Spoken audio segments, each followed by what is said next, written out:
Session 5 is leveraging technology for market linkages.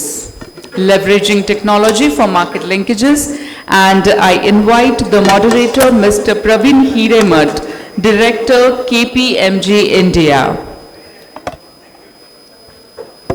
Can we have a good round of applause for the moderator, Mr. Praveen Hiremat, Director, KPMG India. I also invite the speakers for this session, Mr. Yogesh Thorat, Mr. Shailesh Chitre, Mr. Yelluri, Mr. Anil Nadik. Mr. Yogesh Thorat, Managing Director, Maha Farmers Producers Company Limited. Mr. Shailesh Chitre, Chief Business Officer, NCDEX E-Markets Limited. Mr. Rosale Yelluri, Co-Founder and CEO, DigiGrain Solutions Private Limited, and Mr. Anil Nadik, Co-Founder, Tracex Technologies. सभी panelist और speakers के लिए हम एक बार जोरदार तालियां बजाएंगे. And I hand over the session to the moderator, Mr. Praveen Hiremat. Thank you very much.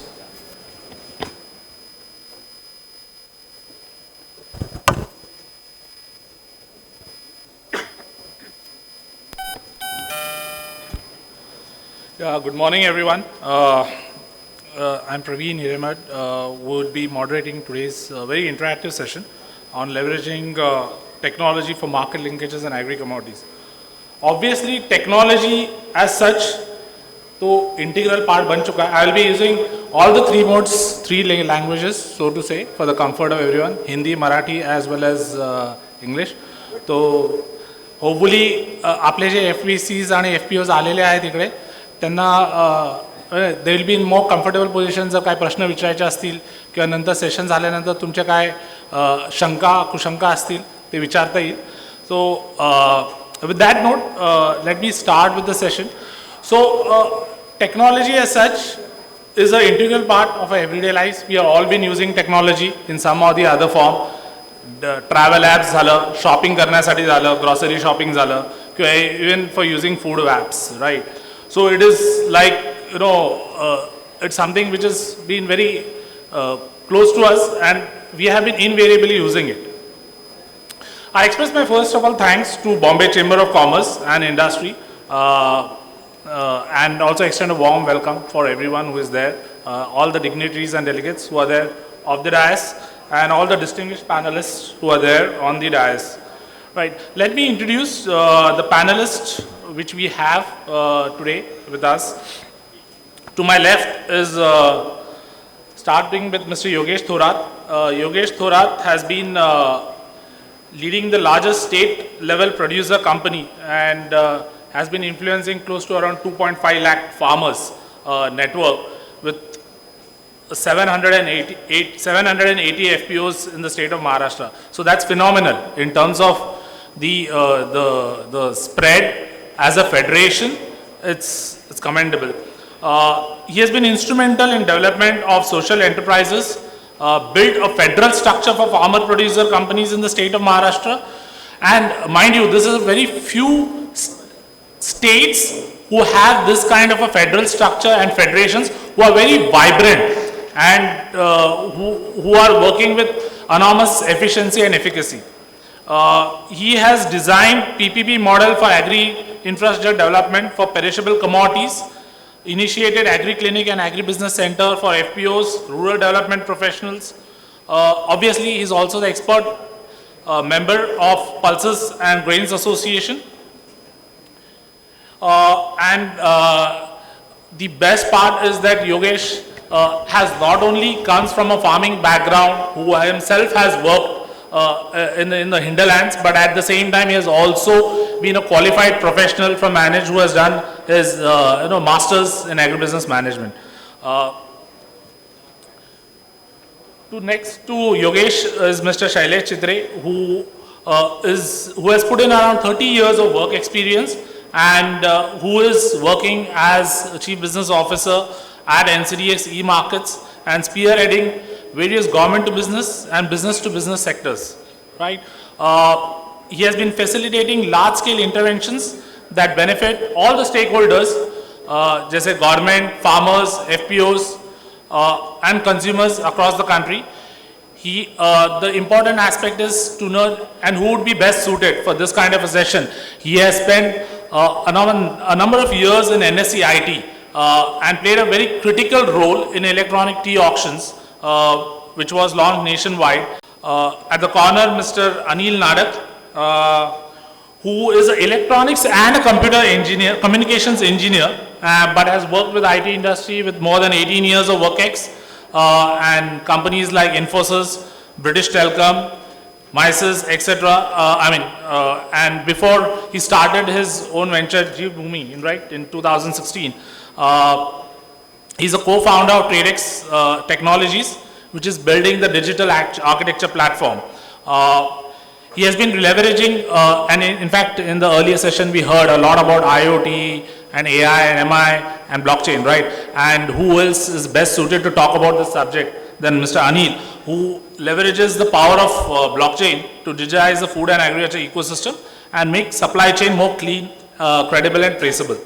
So, these are the set of expert panelists which we have today for the session. So before we start, I will set the context in terms of today's session. Agriculture, we all know, has been contributing close to around 18 to 20% of the GDP and pretty stagnant रहा है. In the sense, ये काफी कुछ बड़ा नहीं है, marginal improvement रहा है थोड़ा यहाँ वहाँ, but almost it has been stagnant. और हम जानते हैं कि more than 67% population जिनका agriculture एक major livelihood है as a source of income, right?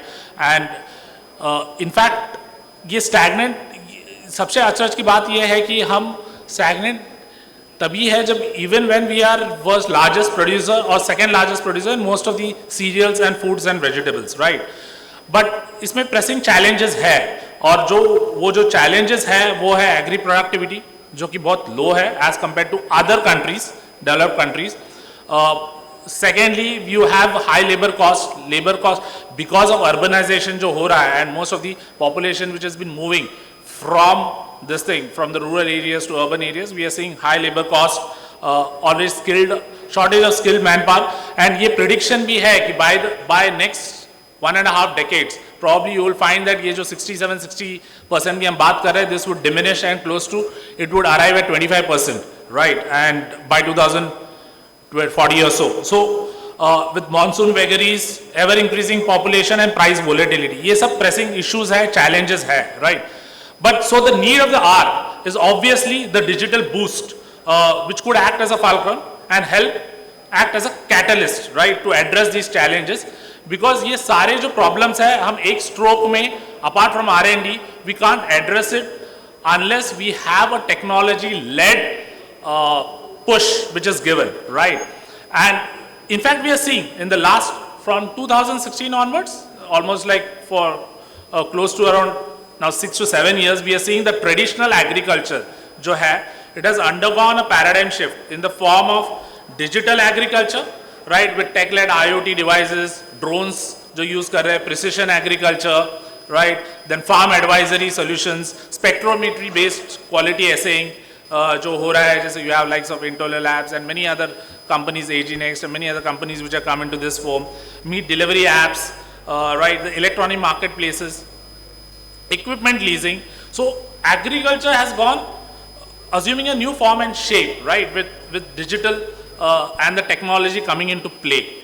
The other very interesting pointers are that even the internet connectivity, which जो internet connectivity की बात कर रहे थे, which was struggling and which, few years a time we used to almost struggle for that, has already reached covered around 48 to 49%. Around 60 to 63% crore population is covered with high-speed internet connectivity, and we expect that ये जो figure है, ये around 93 to 94 crores touch हो जाएगा in the next 2 to 3 years.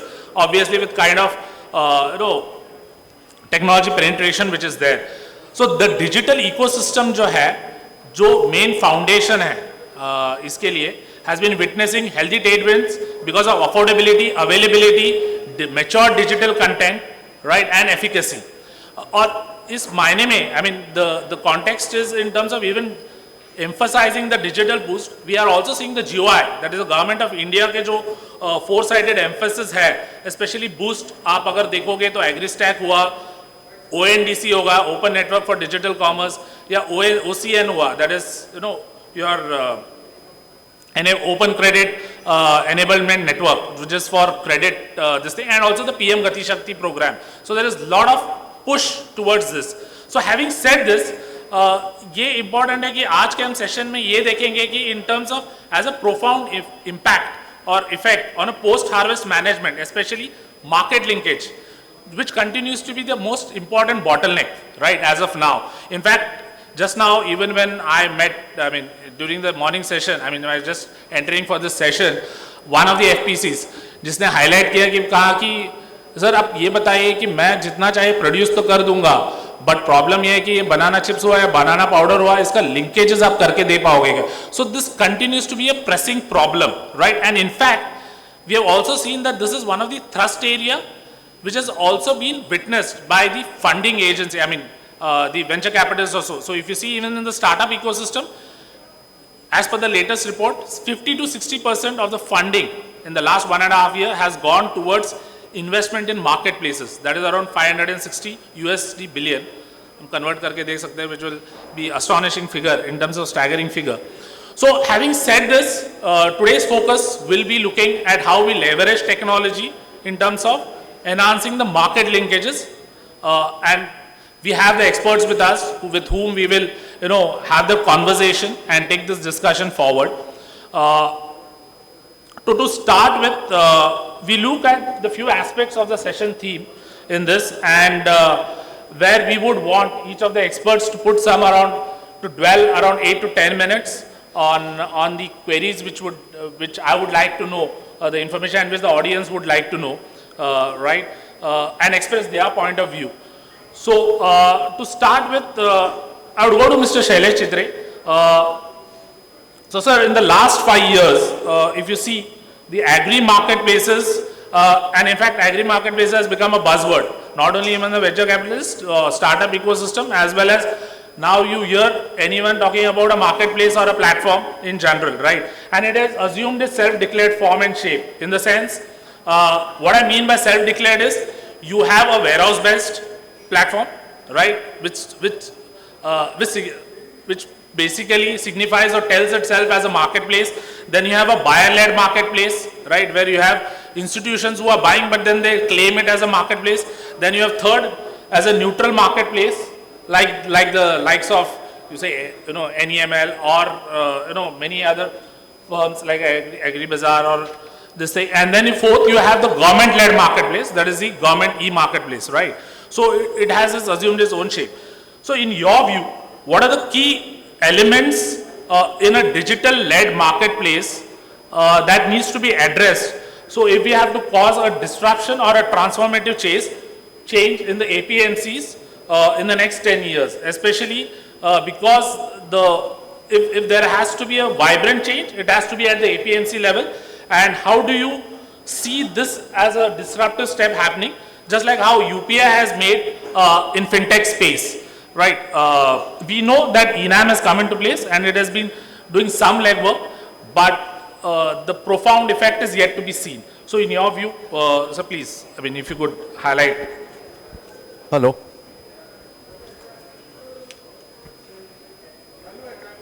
Hello. Okay, thank you, Praveen, for actually putting on the table a issue which all of us at the back of the mind always keep on thinking, but it never comes out on the fore. I'm 100% sure all of you who are there here today would have experienced the new airports in this country. Every single airport in the country is amazing now. We can comfortably say it's one of the best. We have seen all the express highways, we have seen the super express highways, and we have seen whatever you could imagine, the best in the world is now available in this country on a platter. Did it ever bother you people, why do our APMCs looks and work what they were 20 years back? There is no change that has happened in the APMCs. Are you telling me India as a country do not have that wherewithal to put in place a APMC which can actually, or a terminal market, which can address some of the issues which are being talked about today? I think it's something which all of us need to ponder and all of us need to think. The point which Praveen, while discussing, talked about two things. When he said, I walked in and the FPO talked about, I could produce, but where do I go? Okay? So there are two things which remain unanswered, and it is also linked to the APMC, and it's also linked to our future for the next 10 years, 20 years, or 25 years. If we have to address, we have to address two main issues. One, we have to address quality as our imbibed principle when we do a transaction. When we walk into a supermarket or any shop, and when we say that I want to pick up this particular quality, you always bring that and you always buy and you always pay for it. But when it comes to APMC, there is something which is really disturbing, and that is called a FAQ. What is a FAQ? How long will this country continue to work on a FAQ? And should we continue to allow it to work on a FAQ? Fair average quality. Why should there always be a fair average quality? If at all there is the digitization or technology that is to be used, the best way is to start adopting technology in your assaying work. Every material which is coming into the APMC, first and foremost, it need to go and get assayed, then it need to be bagged. So if you address the assaying part of it, you will end up addressing most of the issues which are lying today, or most of the issues which are facing the growth of the APMC, if you ask me. I would like to compare this with the physical markets of the financial markets. So the early 90s, India had faced the issue of share certificates which were moving around in physical form. Those certificates moved digital, a new market came into being, India transformed itself when it came to the equities market and the derivatives market. Okay? Put the same template on your APMC markets, move everything from a FAQ, move into every single grain which is coming in there is getting assayed and is being put for price discovery. Price discovery is not the issue. Digitization is not the issue. We have seen that in the last 8 years, when we do procurement for the government, we used to do and get somewhere around 90% of the traffic which was coming on the systems used to come using actually a PC. Okay? Last 5 years, the transformation is so much that 80% of the traffic is completely mobile driven. So if somebody tells me today that internet penetration is an issue, it's a humbug. The remotest part of Maharashtra, even in Vidarbha, you go into any interior, today we get traffic which is coming only through a mobile and it's not coming through PCs. The usage of the mobile is not by only the people who are quite educated something. These are all societies which are working at the ground level. And we're seeing that happening with bare minimum qualified people using effectively mobile as the solution. They also do understand today what is quality which is being talked about. So where is the missing link? If we have to look forward to the APMCs need to transfer for them to exist in the next 25 years, or else they will just simply disappear, is A, just ensure that you start enforcing some of the contracts, start defining the contracts out of there. There has to be step-by-step logical process which is to be done. So every inward which is happening along with the gate entry and the lot creation, ensure there is an assaying which is done, which is mandatory. Whatever the quality, you just start capturing that. Then post that you get into looking at bagging. Bagging also try and do it at a mandi level itself so that there is a uniformity which comes into picture. Once these two things are achieved, your market suddenly opens up. People trust will start coming into picture. Non-participants from the local markets or outside markets will start participating on that. You will start getting a fair discovery price which will start happening, and you will be able to deliver goods whatever you are talking about. So you can, if you enforce the contracts out there, you will start change which will start happening. And the change is going to start happening with the farmers getting benefited in terms of the price discovery, the buyer getting a trust, and he doesn't have to physically get into any of the transactions. He can remotely bid for the produce which will get delivered. So 2-3 things which we are talking about today is the infrastructure at the APMC level has to undergo a change. You cannot run APMCs with 20 acres or 30 acres or 50 acres. Your APMCs, as you visualize, should be nothing less than 400 to 500 acres of land, where you have got integrated play out over there, where you got exporters, you got importers out over there, you got processors, you got millers over there, and you got traders out over there, so that you are able to address all of them together and address the systematic issues which you address otherwise single-handedly, or they keep on happening in remote areas, do not get reflected. So Tarun was talking about importing and all of that. Why can't his containers straight be got into the market? Why can't the market have storages out over there? Why can't he can straight away export straight from there? Why does the onion have to be packed at some other location? Why can't they be got into the market, documentation completed, straight onto the container and straight going out? I mean, it is a child's play if you ask me. The country is today digitally equipped so much, you just can't imagine that any container which is passing any of the toll gates can read and can tell you what is the material which is going in that. So we're digitally completely equipped enough. It's up to us how we want to leverage that. Having done all of this, if you transform your APMCs to the next generation, you are looking forward to a next level of play. On the part of the government, if you ask me, this sector has lagged behind in terms of exploiting ONDC.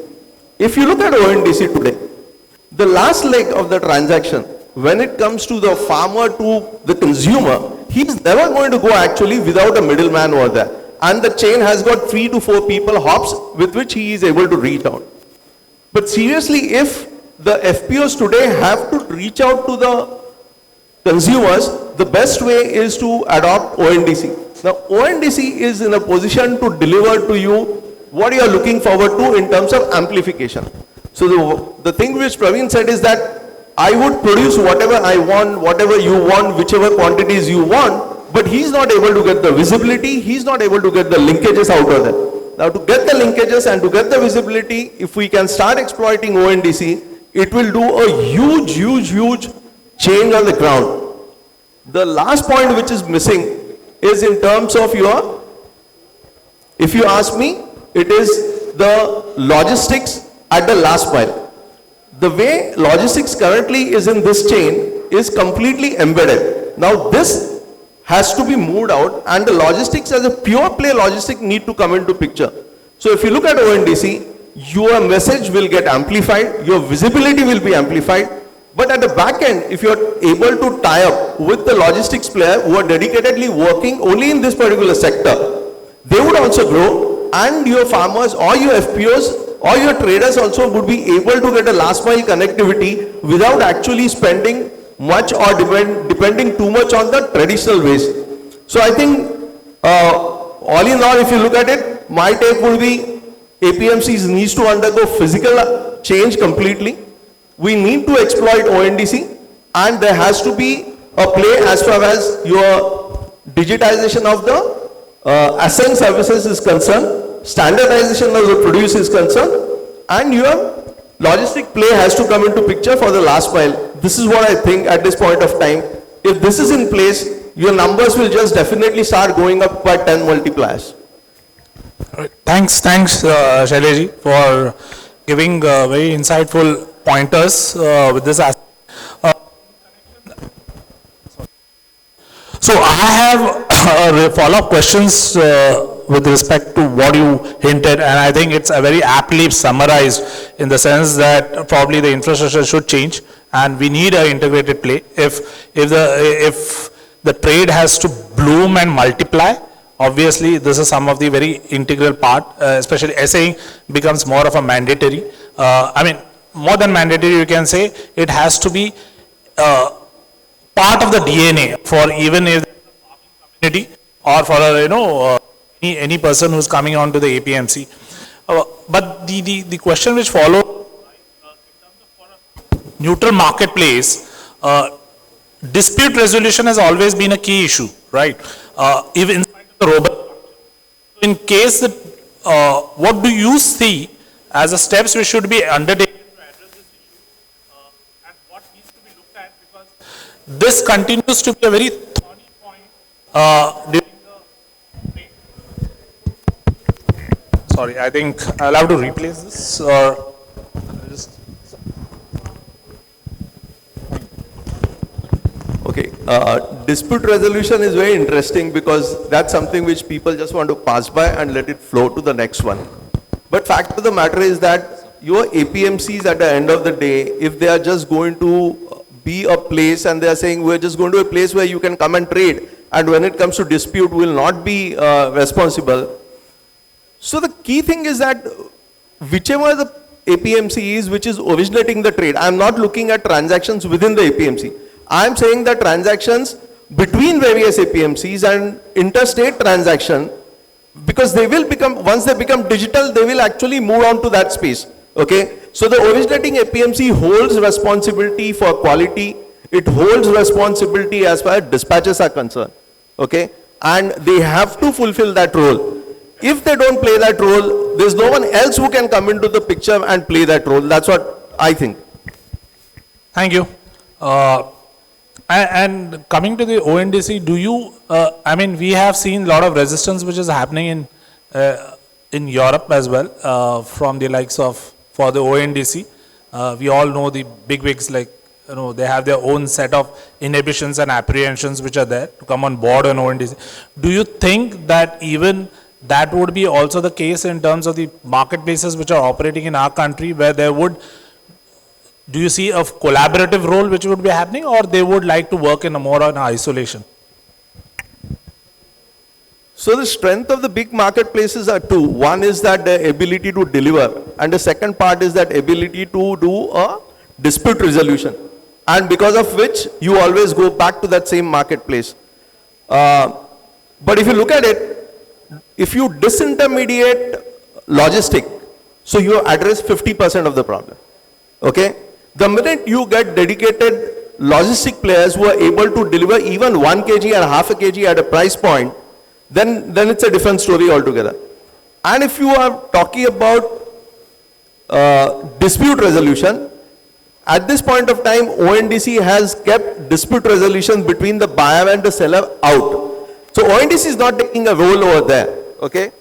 But when you see the benefits, there would be a stupid buyer, seller who would run away from the reality of taking up the responsibility, okay? Because the volumes which it's going to get to the table, the business it is going to generate for him, and addresses most of the issues, then I don't think there are sellers anywhere who wants to actually default on their commitments. Right, thank you. So it would be an interesting journey now, I mean, going forward, to see how ONDC actually shapes up and how it relives towards what its promises which has been portrayed by them. Now going to Roshaya, I mean, obviously, you know, there has been a previous session which has talked a lot, elaborate on the warehousing part, but I would just touch base on this particular aspect in a very different node, right? See, we all know that the post-harvest, post-storage harvest losses is close to around 4.5%. I mean, they're all you know, experts out here who might correct the figure, but around, hovering around 4.5% in agriculture, which is valuing around 92,000 crores, right, annually in terms of the value. With private warehousing, which is having around 30 to 40% storage space, and largely it is more of government like FCIs and the state warehousing corporations, and there is a considerable gap in terms of the storage space, in terms of the production, which is almost double, or you know, 3.1, and then the storage space which is available, right? What would you feel the two aspects, right, as a country like India needs to address this issue in terms of technological measures which private warehousing can look into or has to adopt at a scale to minimize this losses, which is staggering, right? And secondly, your firm, I mean, as a DigiGrain, as an entity which addresses that important pillar of storage. So in your view, how are you adopting it to address, you know, in a private warehousing space to your clients? Yeah. Thank you, Praveen. And thank you very much, BCCI, for inviting us and to make us part of the August gathering and give us the opportunity to share our thoughts. coming specific to what Praveen has asked in terms of the storage losses in the post-harvest space. My take is, if we see any commodity, its journey from the farm to plate, actually it has at least 10 to 15 intermediations or levels or handling, like if you see farmer to then village level aggregator to mandi adath, and then it goes to the warehouse and in processor, and then whole chain is there, again the finished goods. So at each stage, in these 10-15 handlings, at each stage there is a storage which is happening, and at each stage there is a transporter, there is a labor, there is a handling is happening. That means if we are producing 390 million ton, each grain of the 390 million ton is being handled by at least 15 times. So that is the volume of the work that is happening here. And when we are handling this entire chain so many times, at each level again we have the bagging, unbagging, and then repacking, and then so forth. So when we are having so many activities across the chain, so the losses are bound to happen, number one. Number two, in terms of the technology adoption and other thing, if you, as you rightly said, there is a tremendous interest in terms of the agtech companies and deployment of technologies in the pre-harvest space. During last 6-7 years, if we see any significant impact that anything has caused, any new technology which has been deployed for handling the storage operations or for handling the grains from the harvest to the processor or from the processor to anything, I think there is none. There are many technologies which are available, but there is adaptability of the users, the willingness of the user to experiment it, because every user is now has a screen time of about 3 to 4 hours a day minimum, right? So people are hooking to their tabs or mobiles, but the industry is operating in the same way it was operating in the last 7 to 10 years. And if you ask me question why then industry is operating at the same way it was operating in the last 6-7 years, because as it was deliberated in the previous session, the warehouse utilization levels are impacting the profit margins of the warehouse operators. And when it is not economically viable for him, the ability of him to kind of experiment it and then use new technologies has become very, very less. So I think these are the major things that I see as a major reasons for the storage losses. And from a DigiGrain perspective, just give you a brief about DigiGrain. DigiGrain is the I can say one of the youngest firms in this house. We are incorporated only into January 23 by a group of friends and then eminent board members with an objective to fill in some of these technology gaps and then make this more viable both for an MSME as well as for the warehousing operators. So, yeah, so Rashay, I think you highlighted two major points. That is obviously the diminishing the capacity utilization, which is still a problem with the warehousing sector, is what you are indicating, and that is hampering the profit margin. उसके वजह से profit पे दबाव आ रहा है और उसके कारण जो है technology का adoption नहीं हो रहा है. So, which is a very interesting point of view in terms of how that needs to be addressed and taken forward. And also the multiple handling, which is obviously resulting into multiple losses, right? But I have a question to this in terms that as an entity, as a DigiGrain, as your entity, is largely focusing on MSME sectors, right? और जो MSME है ये Indian economy की nucleus है, in the sense that 60% जो contribution है वो informal segment से ही आता है, which is the MSME segment, जो GDP का contribution भी है. और as a डिसीजन आप ये 3 पिलर्स एड्रेस कर रहे हैं, जिसमें एक है सोर्सिंग, राइट, दूसरा है स्टोरेज और तीसरा है capital, right. We talked about the sourcing and the storage perspective, right? We got that perspective from you. From a capital perspective, right, which is a very important link in the chain. If the rhythm, operating rhythm has to continue and work beautifully for the entire chain. So इसमें आप कैसे देखते हो कि ये OSIN जो digital asset जो government of India बना रही है, right, open credit for enablement network, right, जो कि छोटे छोटे जो कंपनीज है, एमएसएमई कंपनीज को क्रेडिट फ्लो आसानी से पहुंचे, जो डेमोक्रेटाइज करना चाह रहे हैं, इसको आप as a cheaper credit flow rather than employing your own capital, how do you see as an entity utilizing this rather than addressing the capital issue on your own? Because यहाँ पे rather than it makes much more sense, we talked about ONDC, right, for market linkages. Similarly, we are talking about linkages now, technology enablement for credits, which is a very important tool. So how do you see this, utilizing or leveraging this particular aspect? See, the credit is the lifeline of any business. True. Right? So if there is no credit, then there is no business, because no businessman will be able to do any business with his or her own capital. So they require credit to continue their business and scale it up. I think what probably the government is trying to do, help MSMEs, is they launched several schemes. Even during the COVID, they launched the MSME, this thing which credit guarantee scheme for the MSMEs. But I think if you see, there also the offtake is minimal, and it was to the selected MSMEs. The reason is affordability.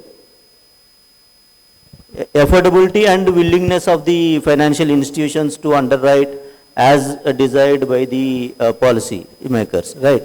But I think the sea change that needs to happen probably in the credit is, it has to move from the person to the transaction linked credit. When the credit is given for facilitating a particular transaction, then I think probably it will take a significant boost in promoting the MSMEs to the next level. Yeah, I think anyway, the likes like how the UPI has been, and so is your Aadhaar, that is UDAI, has transformed. Likewise, OSIN is the next thing, which is a big thing, which is likely to happen in terms of the credit flow. And all finger crossed, let's see how this pans out and how it basically this thing. But I think it is going to revolutionize, especially the credit flow system in the country. Then talking about this thing in terms of storage and your capital and sourcing, right? Is there any particular area which DigiGreen is trying to address or taking steps to harness the export potential of the MSMEs? And if so, can you throw some light, या आप थोड़े से जो audience है उसके लिए तब थोड़ा सा ये करेंगे, यहाँ पे बहुत सारे जो मौजूद audience में है वो FPCs और FPOs है, तो आप इस पे अगर थोड़ा सा प्रकाश डालेंगे तो better है. So at DigiGreen, what we are trying to do is, each of the entity requires, especially the MSMEs, requires support in the sourcing, the storage, and the services from the professional entities, and as well as the capital. So what DigiGreen is trying to do is, it is aggregating the demand as well as the supplies from the MSMEs, and we are collaborating with the large agri enterprises and the financial institutions, and making them the raw materials as well as the services and the capital available to the MSMEs at affordable cost. मेरे ख्याल से काफ़ी ये session के बाद काफ़ी सारे FPCs interested रहेंगे आपसे इंटरेक्ट करने के लिए of the dais on this aspect. It will be honor to work with them. So going to Anil, Anil, I think, I mean, we all know that going organic, right? Organic farming, yeah, or being natural farming is the new theme of farming which is emerging, right? And is something where there is a lot of emphasis, right, from even from the government, in the central government schemes which have been designed, and I believe there are close to around 6 to 7 central government schemes which are there only to promote natural farming and everything. And obviously उसमें government की धारणा भी है कि जहाँ पे prominence largely reduce किया जाए input bill fertilizers पे, which where there is a lot of spending which is happening, and there is a lot of strain on the financial budget. Now in such a context, right, traceability and transparency obviously of the entire value chain becomes very critical and leading to sustainable agriculture, right? तो इसमें प्रश्न ये आता है जब India जैसे country जहां पे 85% of the farming community is a marginal farmers, right, or the smallholder farmers, how do you foresee traceability of digital solutions, right, gathering pace, adoption in terms of from these farmers, as well as a consumer post that, also the consumer's preference panning out? Because right now we have seen a very depleted response either at the consumer end and even at the farming end, the adoption has been great. So how do you, visualize in the next 4 to 5 years things moving forward?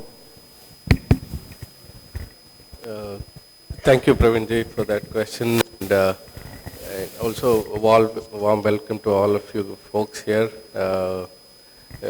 Quite privileged to be here amongst all the esteemed panelists and industrialists and farmer friends here. See, when you look at historically everything that India has done, right? You look at the mobile revolution, we kind of leapfrogged, a landline to ultimately a mobile device, which requires less infrastructure. So the way when we look at the farming community, right, which has been the backbone of the Indian economy to a large extent, and it continues to feed us, provide us with food security. Digital is going to be the way of the future, right? When you look at the reach to the farmers today, one of the key aspects is that we have ability for the mobile penetration is pretty much out there. Everybody has, most of the farmers have smartphone, network.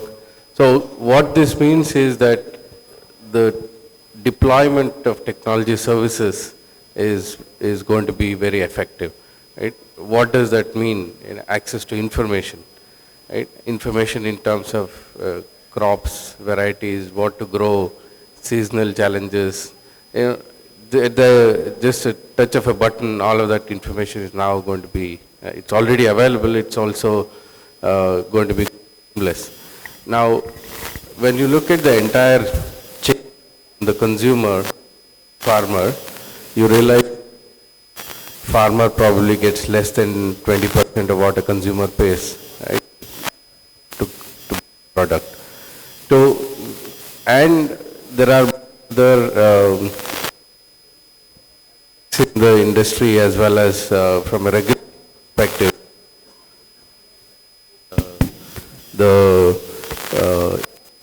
As I see it, one of the key changes is aspect of how companies are responding to the climate change, how it's affecting all the supply chain, especially and also to how governments are also enforcing everybody to adhere to.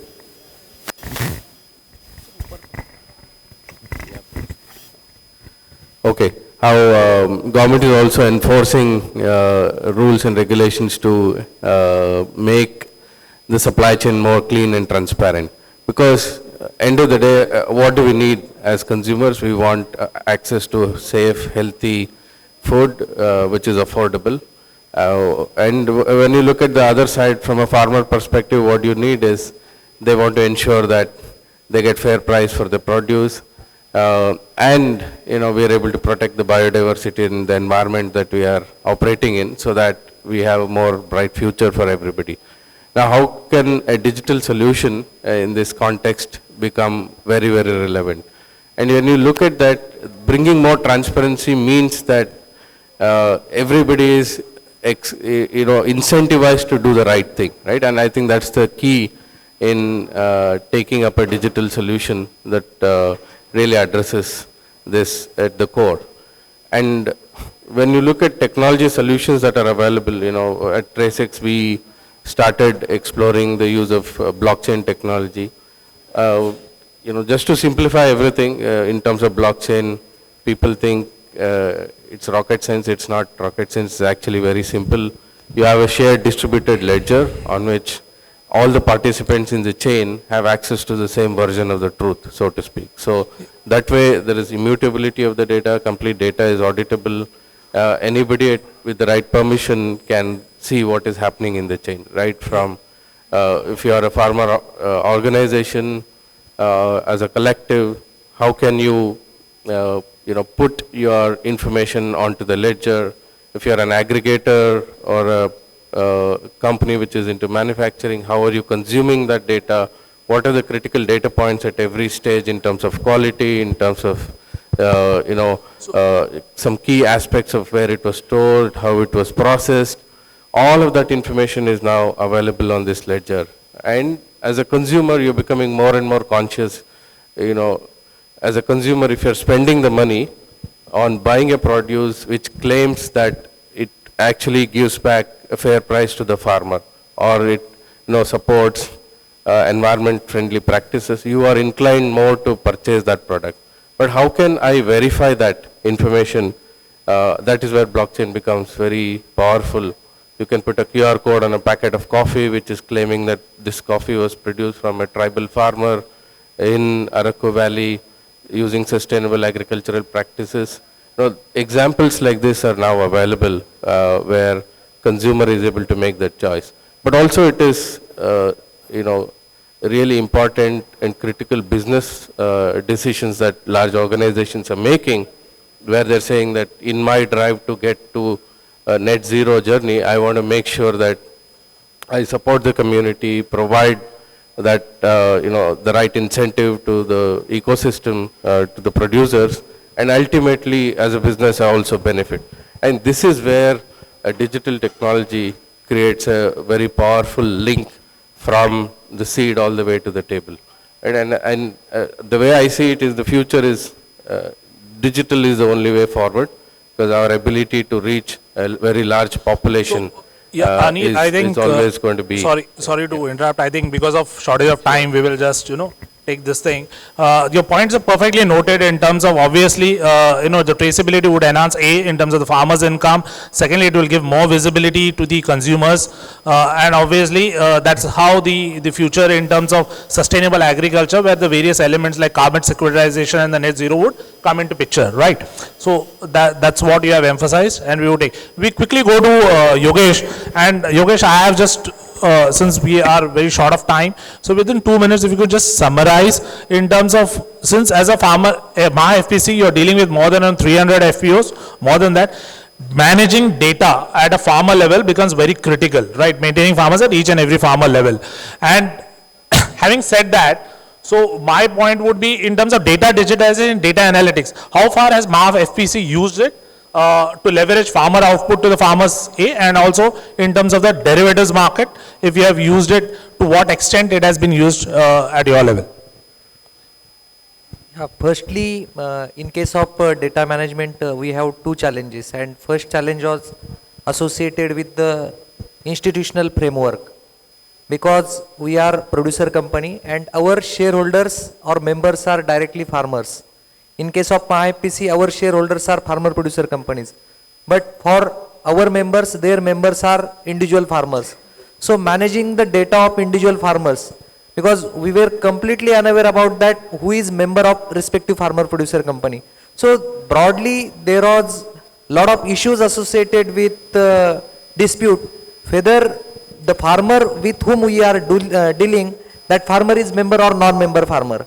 And we were in earlier time we were more reluctant to trace whether that farmer is member or non-member farmer.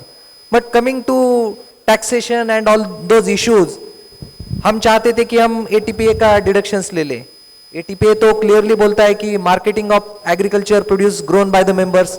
तो grown by the members की जब हम technical definition देखने जाते हैं तो ये traceability की जो बात आती है तो फंडामेंटली फार्मर प्रोड्यूसर ऑर्गेनाइजेशंस के कंटेस्ट में managing the data of individual farmer was big challenge. And second challenge was associated with business management challenges. If we are dealing with supply chain management operations and if we are dealing directly at the village level, तो इतने सारे जो farmer से procurement centre से उनका digitalisation किस तरीके से हो जाए. And I am thankful to NEML team, NCDX team कि उन्होंने जो ERP सिस्टम्स इस सारे प्रोसेस में तैयार की. ये ERP सिस्टम के चलते एक काफी अच्छा डिजिटलाइजेशन हम लोगों का हो गया. और अभी हमारे लिए डिजिटलाइजेशन के लिए एक टॉप टू बॉटम अप्रोच तैयार हो चुका है कि डिजिटलाइजेशन किस लिए करना है. डिजिटलाइजेशन हमें कमोडिटी हैंडलिंग के लिए करना है, डिजिटलाइजेशन हमें फाइनेंस ऑडिट इंटरनल कंट्रोल के लिए करना है, डिजिटलाइजेशन ई मार्केट प्लेस के लिए करना है, डिजिटलाइजेशन फार्मर मैनेजमेंट के लिए करना है, एंड लास्टली डिजिटलाइजेशन हमें फार्म मैनेजमेंट के लिए भी किस तरीके से करना है. तो ये जो डिफरेंट अप्रोचेस ऑफ डिजिटलाइजेशन है तो मुझे लगता है कि जो नीड बेस अप्रोच इस सारे प्रोसेस में वो काफी यूजफुल हो जाता है. और उसी कंटेस्ट में अगर हम करंट हमारा जो रब्बी मार्केटिंग सीजन कंक्लूड हुआ तो उसमें सारे रिजल्ट्स में देखने को मिले. We handled around 1.85 lakh metric tonne of commodity जिसका वैल्यूएशन लगभग 988 करोड़ था. Digitalization in accounts and finance की अगर हम बात करेंगे तो हमने ये देखा कि इस सीजन में जो हमारे पिछले सीजन में सस्पेंस आए थे अराउंड 2500 फार्मर्स, इस सीजन में ओनली 5 फार्मर्स एंड उनकी वैल्यूएशन भी 3-4 लाख की होगी. उसके बावजूद जो पॉइंट आपने क्वालिटी कंट्रोल के बारे में आपने मेंशन किया था, we handled around 37 lakh pieces of gunny bags. उसमें से हमारा जो रिजेक्शन आया था वो 64,000 रिजेक्शन आया था, लगभग 3,000 मीट्रिक टन का रिजेक्शन आया था. तो ये सारा जो पॉसिबल हुआ है, मुझे लगता है कि जो डिजिटलाइजेशन स्ट्रेटेजीज हमने यूज की है, जो डेटा एनालिटिक्स की स्ट्रेटेजीज हमने यूज की है, on day to day basis, week on week basis we are measuring the performance of procurement operations. In case of the projections of the commodity procurements we have huge data. अगर digitalization करना है, data analytics करना है तो सबसे पहले आपके पास data होना चाहिए. तो मुझे लगता है कि we are very comfortable with the data right now. We have data of 2.5 lakh farmers organisation wise है. तो वो एनालिटिक्स पॉइंट हमारे पास आ चुके हैं कि कौन सा एक्टिव फार्मर्स है. जैसे क्रेडिट हिस्ट्री, क्रेडिट स्कोर हम लोग बैंकिंग सेक्टर में डिस्कस करते हैं. Now we have commodity score card of the farmers with us, और वो भी हम वो कर रहे हैं ताकि हम जिनके साथ बिजनेस करना है, जिनके साथ जिनके कमोडिटीज का मार्केटिंग करना है, वो अगर हमारे हाथ में आ जाता है. नहीं तो पहले होता था कि हमें कितना प्रोक्योरमेंट होना है वही पता नहीं रहता था, and it was completely impacting on our procurement operations. तो in concluding remarks I would like to say that for the digitalisation in case of the farmer producer organisations approach हो सकता है बॉटम टू टॉप हो, लेकिन मेरा सुझाव यही रहेगा कि नीड बेस अप्रोच के साथ अगर हम काम करेंगे तो डिजिटलाइजेशन हम काफी आगे बढ़ेंगे. Thank you. Thanks, Yogesh. I think you are also a trendsetter for all the other FPCs or federations which are yet to be, formed or going to be formed. I mean, I think they could especially take a lot of inputs from you in terms of how to enable that. Now, in my view, in terms of, obviously we had an insight from all the panel members in terms of how digitalization has plays an important role, how technology has been the enabling factor, and how in future also it is going to be one of the thrust areas going forward, right?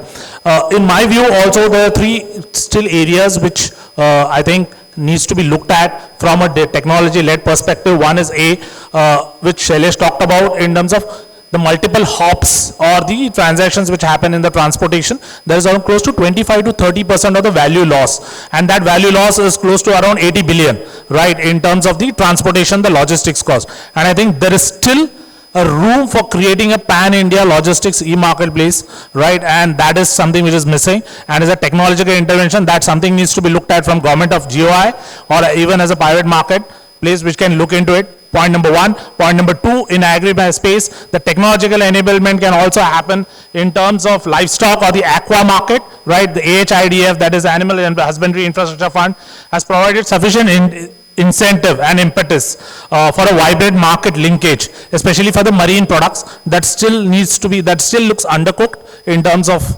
marketplace for a country like ours, right? And the third aspect which I feel is a perishable part, perishable goods. India is still struggling to find a viable market connected to the perishable commodities, right? Except you have a market-led approach, but you don't have a neutral market which can address to a larger scope and a scale, right? So, except a few pilot success stories like Kisan Rail, there is a lot to be desired. Apart from this, if panel members have any other pointer which they can indicate, but this is how I feel as a technology landscape we are evolved, but there is a still long way to go, and there are still areas, niche areas which are still unaddressed and which remain unaddressed, right? And so I think with this we conclude the session. Before we conclude the session, we will take 2 questions from the audience, and anyone who has any queries, yeah, please.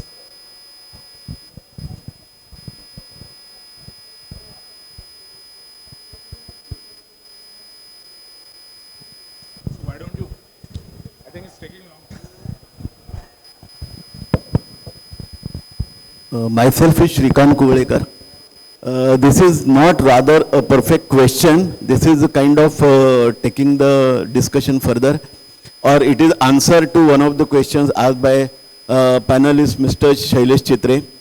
And thank you for this. Was a very insightful session. Of course, it was very educative also for farmers, FPOs.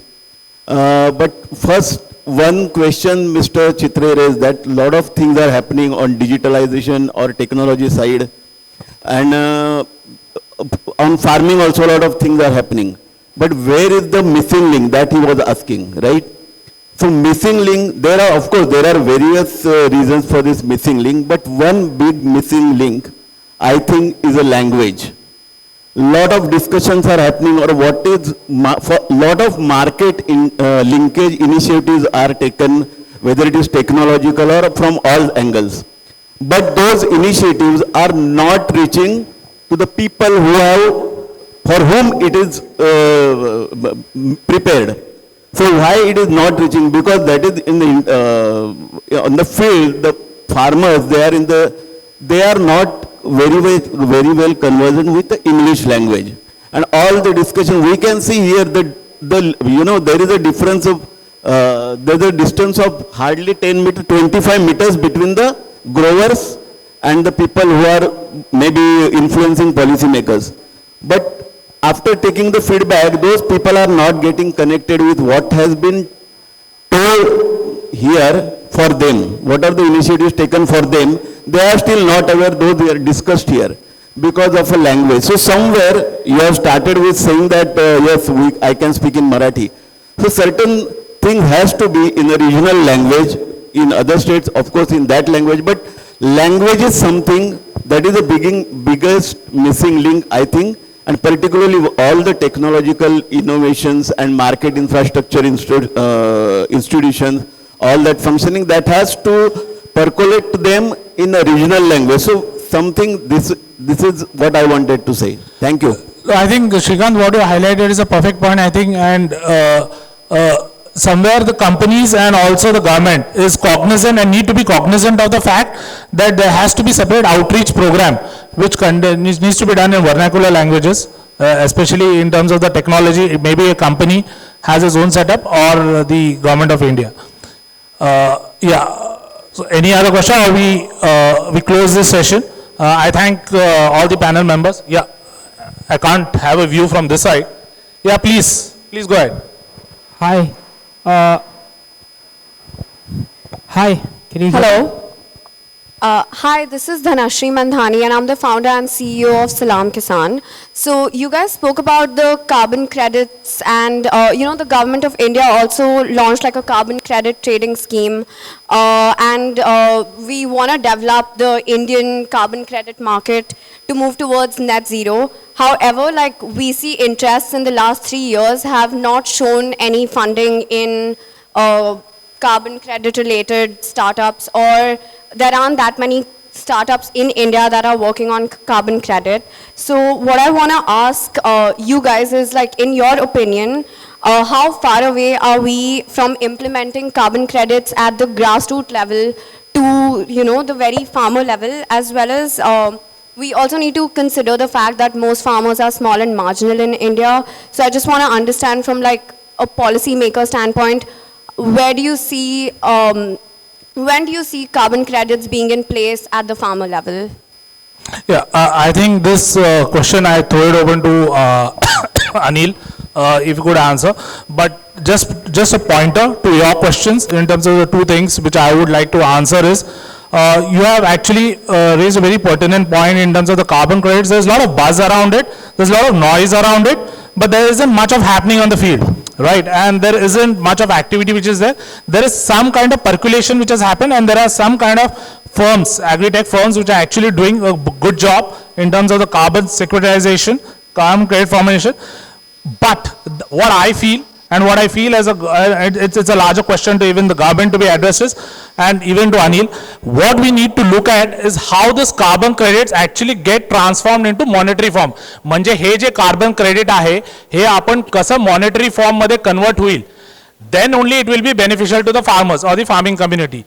So that is something which we are lacking. कारण anything seeing is believing. जोपर्यंत त्यांना दिसणार नाही, farmers किंवा FPC ला दिसणार नाही ते carbon credit monetary form मध्ये मला जे गेन होत आहे, तोपर्यंत no, it's going to be very difficult for anybody to adopt it. And I think with that I throw it open to you in terms of what are any thoughts on this as to why you are finding how is this carbon credit thing going to actually catapult or go to the next level in terms of, because there's a lot of talk around, right? And actually we are seeing hardly any marginal penetration. But yes, the emphasis is going to be, even in G20 there was a lot of emphasis, and there is going to be emphasis on sustainable and climate resilient practices, and obviously carbon sequestration is going to be very important, which at a government level it is there, but we need to see how it progresses. Yeah, Anil, if you have any thoughts on this. Yeah, I think and with this we will close the session once with your concluding remarks, as we have run out of time. Yeah, this question can itself become a separate session, but I'll try to quickly maybe give a few pointers. See, end of the day, what is carbon credit is, at one point, currently the existing agricultural practices, if they're moving to sustainable agricultural practices, they will result in a certain amount of carbon sequestration either in the soil or in terms of reduction of usage of synthetic fertilizers and so on. And that is going to be those activities, the amount of carbon that's sequestered translates into a credit ultimately, right? And there is a set of processes involved here. There is somebody who is developing the project, there is somebody who is auditing it, and somebody who is actually buying that credit. That whole chain is, then obviously government is trying to bring out, there's a whole area of voluntary carbon markets, there's a government which is also trying to push different ways of regulating the market to make it more transparent and so on. But at the end of the day, this is how the chain works. And today what's happening is there's a lot of speculation on the value of the carbon credit, and there are a lot of brokers who are trading it, but also there's lack of transparency in terms of how credible the actual credit itself is, right? So there's a huge push towards cook stoves and green cook stoves, but ultimately a lot of the credits that were generated were resulted in, were marked as junk. Right? And today there's a lot of push on, for example, in paddy, reduction in usage of water, to agroforestry, to many other mechanics, right? Biochar and other methods. The important part is how do we create a consortium, what are the rules and regulations, how do we ensure that everybody adheres to that, and that's where the challenge arises. But yeah, if done right, it probably can result in significant value to all the stakeholders and also to the environment. We personally, at Tri6, we work with some of the largest carbon project developers who use the technology platform to digitize and measure and audit the entire, what we call as a DMRV, as a platform to check all of that stuff. So we can discuss more in detail, but So I think I can have a detailed discussion of the dais with him, right? And just to conclude with the point, India is seriously looking at setting up a carbon credit market, which is lacking in our country. Unlike we have a vibrant carbon market in Europe, we don't have that in India. There's a lot of groundwork which is happening, and you would see a Indian, just like the derivatives market which is there existing, you would also have a carbon exchange market which is there.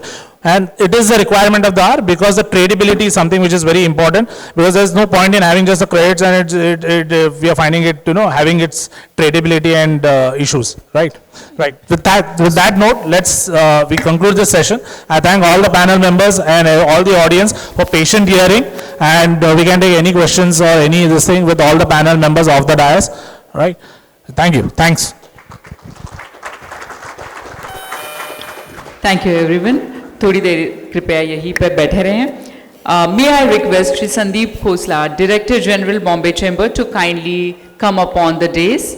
I request Sandeep ji to present a participation certificate and a memento to the moderator of this session, Mr. Praveen Hiremat, Director KPMG India.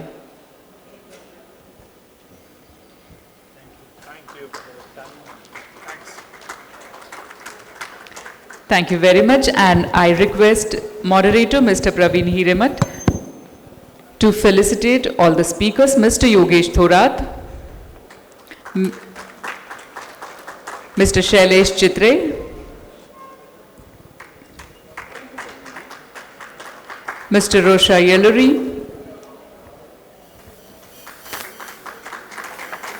and Mr. Anil Nadig.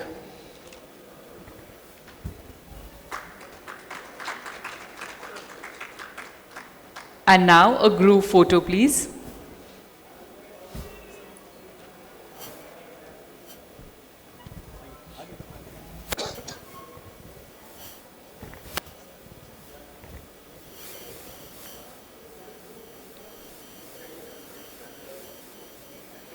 Thank you very much for the insightful session.